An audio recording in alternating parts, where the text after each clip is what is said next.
Okay, so hopefully you have already watched the intro video and you have learned how to complete the square. Now we are going to talk about polynomial functions and their graphs. This is definitely stuff that you saw last year. We spent quite a bit of time in Math 3 talking about this. If you remember, talking about end behavior and multiplicity and things bouncing or kissing the axis and going through the axis, all kinds of stuff. Anyway, so we're going to do an overview of that stuff. So this scary looking thing right here, this is what a polynomial looks like, except that all of these a's would actually be numbers called coefficients, and then you'd have x to a power, not an n. Okay, so an example looks more like this: 3x to the 5th plus 6x to the 4th, yeah? So that should look a little more familiar. This is just the scary official definition. A couple things you need to know. The degree of a polynomial function is the largest exponent in the polynomial, okay? Coefficients are the numbers that chill in front of the variables. There could also be a constant coefficient, aka just the constant that we usually find at the end.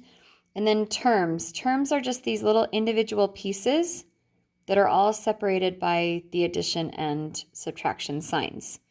Okay, so here we have 1, 2, 3, 4, 5, 6 terms in this particular polynomial.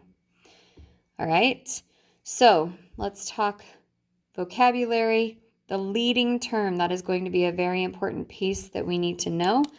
We need to make sure this is written in standard form, going from highest exponent down to lowest. So we're going from a power of 5 to 4 to 3 to 2 to 1 to no power at all. This is our constant term.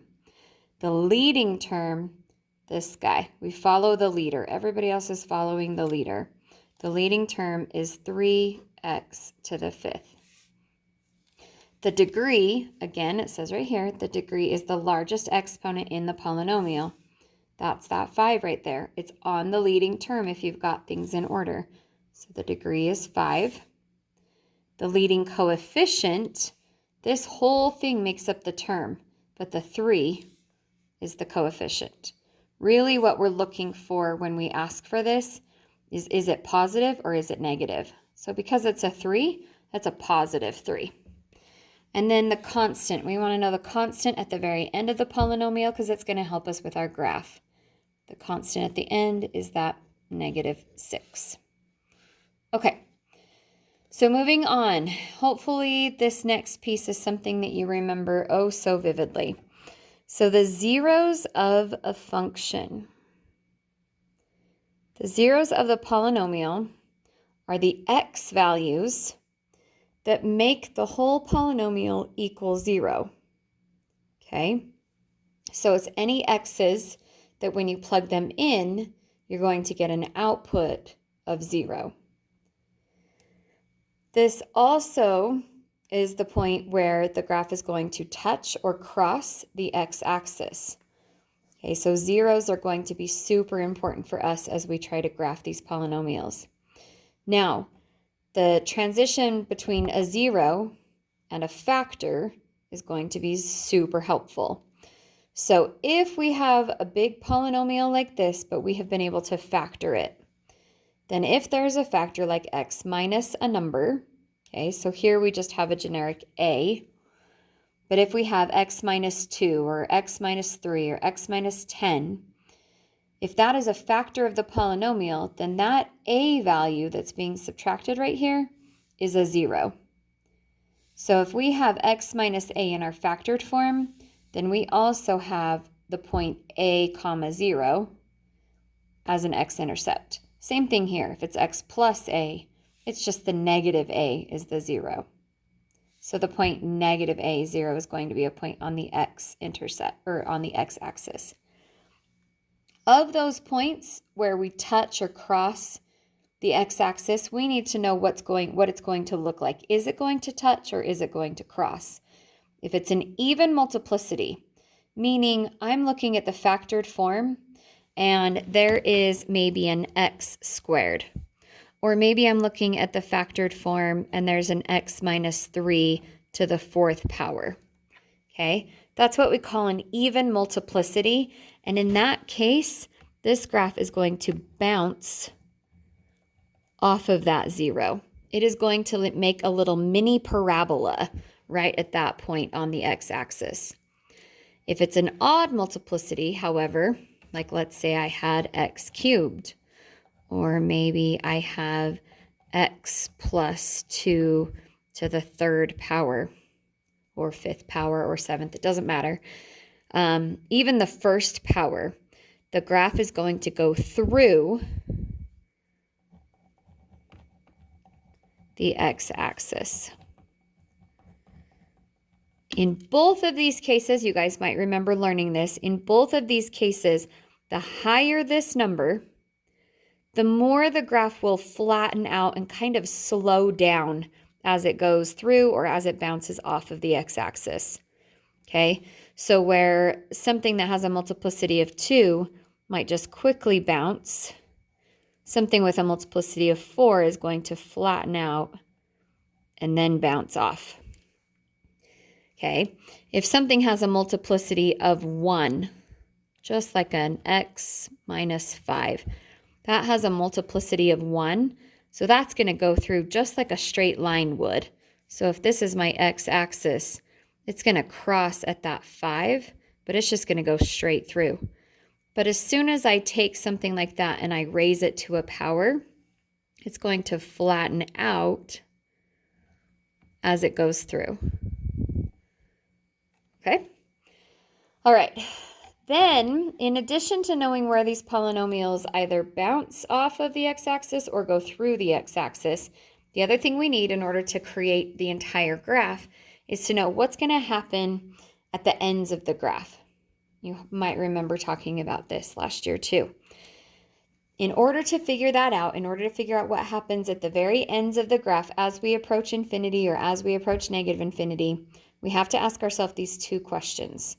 Is the leading coefficient positive or negative? If the leading coefficient, so remember we had this leading coefficient right here, that 3. If it's positive, that tells me that the right side of the graph is going to be going up. But if it's negative, the right side of the graph will for sure be going down. Then we ask ourselves this second question. Is the degree of the polynomial even or odd? So we know that a quadratic, x to the 2nd power, is an even polynomial, and you already know that both ends go up. So if the degree is even, x squared, x to the 4th, x to the 6th, both sides are going to do the same thing. Okay, so they're going to match. So let's say both sides match. If it's odd, however, like just a regular old x or an x cubed, then the two sides will be different, or the two ends will be different. One will go up and the other will go down. Okay, so let's be even more specific about that. If we have a polynomial that has a positive leading coefficient and an odd degree, so positive tells me that the right side is going to go up. Odd tells me that the two ends will be different. So if this one's going up, the other one has to go down. So the left end will be going down, the right end will be going up. Let's do it again. So positive and even. Again, if it's positive, the right side will be going up. So what happens on the left side? This time it's even and both sides match. So they're both going to go up. So this is just like graphing like y equals x squared. Negative and odd. Okay, so let's look at negative. The right side is going to go down. And odd tells me that the two ends will be different. So that means the left side must be going up. Last one. If it's negative and even, again, if it's negative, the right side is going to go down. And if it's even, both sides match, so the left side will also go down. So that is telling you what the graph is going to do, but we're going to use this fancy arrow notation right here, which hopefully we've seen before. So as x goes to negative infinity, so you need to ask yourself, is that talking about the left side of the graph or the right side of the graph? So as x approaches negative infinity, that is the left side of the graph. So my graph is supposed to be going down as we move to the left. So y is going to go to negative infinity because it's going down. As x goes to positive infinity, so as I move to the right, y is going up to positive infinity. Okay, so we keep going. As x moves to negative infinity, that's our left side. In this case, our left side is going up, so we're going to positive infinity. As we move to the right, it's also going up to positive infinity. Notice it's even, so these match. It's odd, so these are different. Okay. Negative and odd, so left side, so negative infinity, that's going up to infinity. But right side, it's going to go down to negative infinity. And then last one, negative and even, it's going down and down. So as we move to the left, negative infinity. As we move to the right, also negative infinity. Okay, the next thing we need to talk about is when we don't have this form. Okay, this is standard form of a polynomial function. If we don't have this form, it's a little harder to see these things. And these are the things we have to know in order to draw our graph. So if it's already given to you in a factored form, like these ones down here, you do not, absolutely do not need to multiply that whole thing out. That will take you a really long time and you will probably mess up because it's ugly. Instead, you just want to look at it like this. If I were to only multiply that first term of each one together, including any powers, what would I get? So this one would be an x, this one would be a 2x, this one would be an x to the third. If you simplify that, that is actually telling you your leading term. So this is 2x to the 1, 2, 3, 4, 5. So my leading term will be 2x to the fifth. If I know my leading term, I know if it's positive or negative, and I know what degree it is. So I can answer those questions and figure out my end behavior. This one is positive, and this one has an odd degree. So positive and odd, our end behavior, the left side is going to go down and the right side is going to go up. Okay, so you can kind of look at that on these ones. This would be x squared times 2x times x to the third. So this one has 1, 2, 3, 4, 5, 6 x's, still positive. Last one, we have a 4, an x, and a negative x for a final leading term of negative 4x to the third. Okay, moving along. Quick example so you can see this in action. So that end behavior we just talked about. We know that if we're looking at a positive odd degree, like x cubed, if it's positive, the right side goes up. If it's odd, the two ends will be different. So I know that this side's going to go up and this side will be different, and we'll have basically something along those lines. Okay, I could be more precise because I'm given a function. I just wanted you to see that this goes up and this is different. So a positive even degree, positive, right goes up. Even, so does the other side. Because this is x squared, I know what it will actually look like in the middle, okay? But really, this could be any sort of function that's a leading term that's positive with an even degree, and I know the two ends will go like this.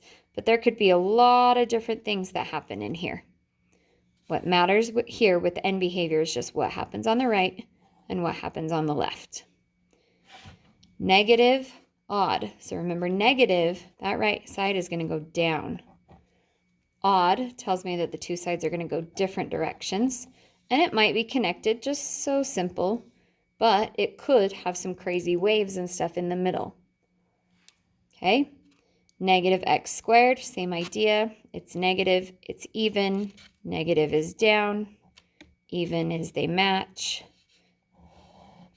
That's not exactly negative x squared, but you get the idea.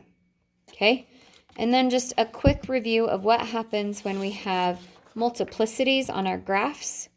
If there's an even multiplicity, this particular 0 is at 2. Whatever makes this equal 0 is where it's going to hit the x-axis, so it's going to hit right here at 2. But because it's raised to the 4th power, it is going to bounce off of that point, and it's going to kind of flatten as it does it, because it's 4th. If it was to the 2nd, it would just bounce right off. It wouldn't flatten. Okay? X plus 2 raised to the 5th power. The 0 of this is at negative 2. And that it's not going to bounce, it's going to go through. But because that number is so high, it's going to flatten out as it goes through. So it's going to come up, flatten, and keep going through. Kind of, sort of like that. Okay, so let's actually do an example before you fall asleep listening to my voice. These ones on this front page are already factored for us, so let's do one of these, and then on the next page we need to factor them. So let's go ahead and we'll just do the last one, because maybe it's the hardest because it's the last one. Okay, so let's look here. We need our leading coefficient. In order to do our leading coefficient, we got to do it like we did on that other paper, where I've got a -1, I've got an x, I've got an x, and I've got an x. So my degree is, well, let's just write it all out. So that's negative x to the 3rd. So the leading coefficient is negative. You could just put that it's -1, but the most important thing is that it's negative. The degree is 3. Most importantly, it's odd. So that tells me that my end behavior, and sometimes I like to just make myself a note on the graph, negative tells me that on this end, I'm going to go down. Odd tells me that on this end, I'm going to end up being headed up. Arrow notation. So as x approaches, you can do whichever one you want first, it doesn't matter, negative infinity. So as I move to the left, y approaches, where's that going? Positive infinity. The other side, as x approaches infinity, y is headed where? As I go this direction, it's going to be headed down to negative infinity. Okay? Now, because this one is already factored for us, it should be pretty easy to find our zeros. Our zeros are any x values that make any factor equal 0. So I'm going to have a 0 when x equals 1. So the 0.10 is going to be a 0 or an x-intercept of my graph. This one will equal 0 if x is 2. And then this third factor will equal 0 if x is -3. The -1, this coefficient in the very front, does not really influence my zeros. It only influences my end behavior. It's a reflection. So if this graph had been positive, we would still have those same zeros, but the right side would be going up and the left side would be going down. There are no multiplicities because each of these factors is only appearing one time. So I am going to go straight through the x-axis on all of these points. There's no bouncing for this particular graph. Last thing I want to know before I start putting it on there is, what is the y-intercept? That is just the constant at the end. Well, because we're not in standard form, it's a little harder to see the constant. So if you're unsure of what to do here, you can always do what we can always do for a y-intercept, which is plug in 0 for the x. What you'll find, though, is that if you were to multiply all these little guys, you would figure that out. So plug in 0, so our polynomial evaluated at 0 is negative 0 minus 1, 0 minus 2, 0 plus 3. So negative, negative 1, negative 2, positive 3. 3 negative is going to be a negative. 1 times 2 times 3 is 6. So we are going to have a y-intercept at 0, negative 6. Okay? So because I need 0, negative 6, 1, 2, 3, 4, 5. Shoot. Well, let's just do it down here. It's fine. I'm going to go negative 6 to make my y-intercept, or I could have just changed the scale. Then I'm going to create a 0 on my x-axis at 1, another one at 2, and another one at negative 3. Those are the only 3 places this graph is allowed to cross that x-axis, and it needs to go straight through all of them. And it needs to grab this point down here at the same time. So hopefully you can tell by this clue right here, and the fact that I have to go straight through here and hit this point, that our graph is going to go this way, hit this, and then it's got to come back up. It's got to go through, and then we're going to end down because of this arrow. Now, exactly what shape that is, we don't care. In fact, this graph could have gone down a lot farther, and then it could have been on its way back up when it hit that y-intercept right there. Okay, we're not going to be super picky about that in this class. You could plug in some x values and get more details. I don't need you to. I need you to understand where it crosses the x-axis, and I need you to understand where it crosses the y-axis, and I need correct end behavior. As I move to negative infinity, I'm going to positive infinity. And as I move to positive infinity on the x-axis, my y's are moving to negative infinity. As long as those things all match, we're golden.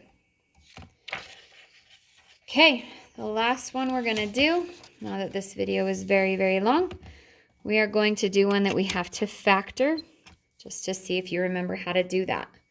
So I'm going to do this middle one because I think factoring by grouping might be something we have forgotten.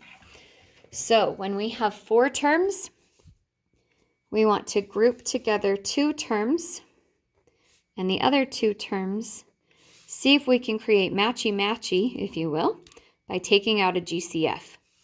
So I'm going to take out x squared out of x cubed and 3x squared, which leaves me x plus 3. Then this leading term, this negative 4, is going to have to factor out. Negative 4x divided by negative 4 is just x. Negative 12 divided by negative 4 is also plus 3, like this one.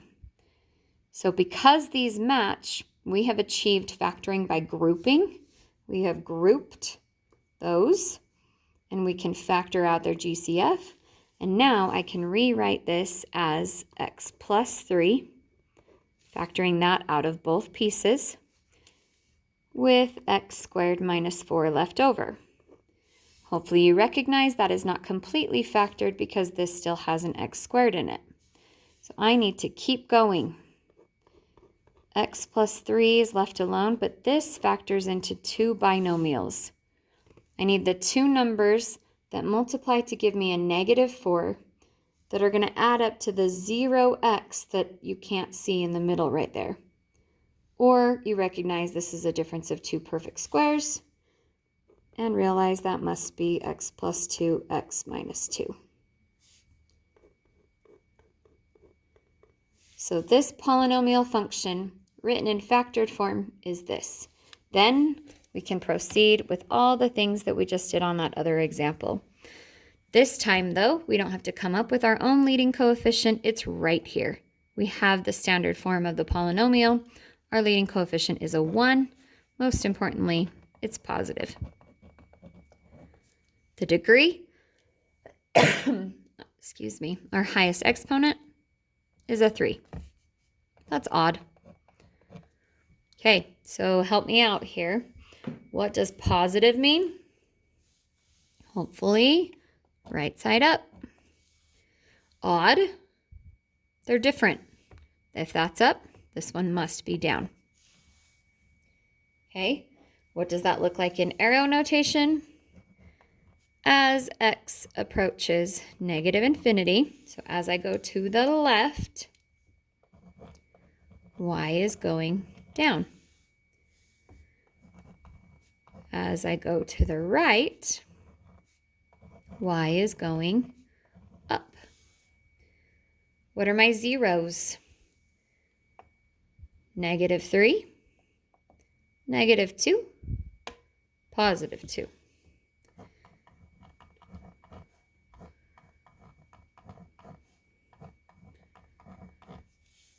Nothing here is raised to a power, so our multiplicities are all 1.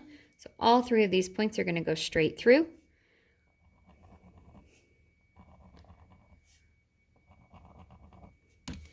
And a y-intercept.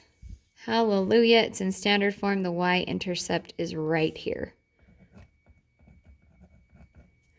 A y-intercept of -12. So I guess I better change the scale on my y-axis so that this is -2, -4, -6, -8, -10, and we'll put -12 right there. So connect the dots. We have to start down. We have to go straight through, hit that guy, and straight through.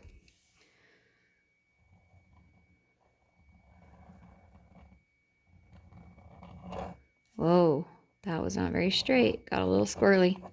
That's okay. Probably don't do math in pen. Oops, I forgot to write this down. My y-intercept was right here. So the ordered pair 0, -12. Okay, 28-minute video. Sorry, guys.